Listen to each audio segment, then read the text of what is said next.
There are moments inside the royal sphere when the polished veneer cracks, moments when the pressures of tradition, duty, and family collide with the very real fears of a mother. And this Christmas season, as the world admires the glittering facade of royal pageantry, a quieter, more personal battle is unfolding behind palace walls.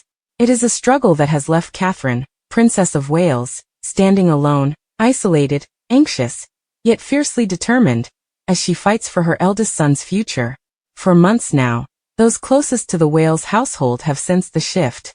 Prince William, long known for his modern instincts and emotional intuition, has grown increasingly aligned with his father, King Charles, as discussions intensify around the most consequential decision the couple has faced, where Prince George, future King of England, will begin his secondary education. It is a decision steeped in tradition and expectation, and a decision Catherine believes must break free from both. This tension became more visible during the Princess of Wales's annual Together at Christmas service at Westminster Abbey, a night otherwise filled with harmony, warmth, and touching family unity. Prince George paid a subtle yet heartfelt tribute to his mother, choosing a forest green tie that perfectly matched Catherine's jacket, a quiet signal of loyalty from a son who has been growing visibly closer to his mother through this turbulent year.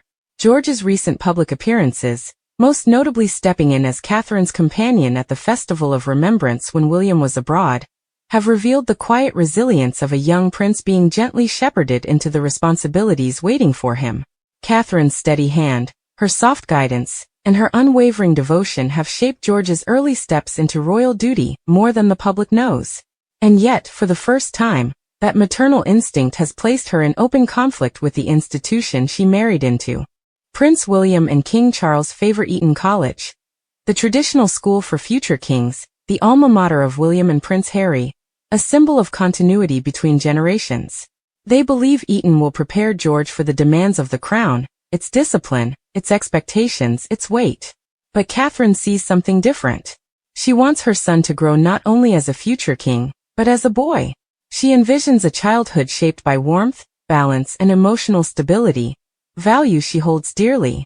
Marlborough College, her own alma mater, represents that world, coeducational, nurturing, grounded. It would also allow George to attend school alongside his sister, Princess Charlotte, a factor Catherine refuses to dismiss. Insiders have described Catherine's position bluntly. She is standing alone in this fight. King Charles supports Eton. Prince William, after months of careful consideration, now stands firmly at his father's side. His reasoning, those close to him say, is not cold, but deeply rooted in his understanding of the monarchy he will one day lead. He wants George prepared, shaped, strengthened by the same environment that shaped him.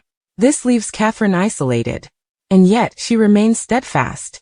It has been a difficult year for the princess, a year defined by her battle through chemotherapy, her stunning resilience, and her determination to maintain normalcy for her children even when her own strength faltered. George, perhaps more than anyone, understood this. Royal watchers saw his protective instinct emerge when he accompanied her at the Festival of Remembrance. William later spoke, in a rare moment of vulnerability, of how each child has tried in their own way to cope with their mother's illness. But now, Catherine faces a different trial, one in which the stakes are not her own health, but her son's emotional future.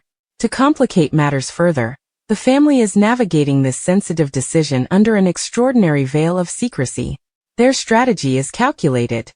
The announcement of George's school will come at the very last possible moment, likely just weeks before he begins in September 2026. The reason is twofold: security, and the desire to prevent another media spectacle where major royal news is overshadowed by unrelated headlines from across the Atlantic. For Catherine, this secrecy is not political, it is protective. She remembers how one of George's first major royal moments was eclipsed by perfectly timed announcements from the Sussex camp. She will not allow that to happen again. But beneath all these layers, tradition, secrecy, strategy, lies a simple truth: a mother fighting for her son's happiness. Catherine's preference for Marlborough is not rebellion, it is love.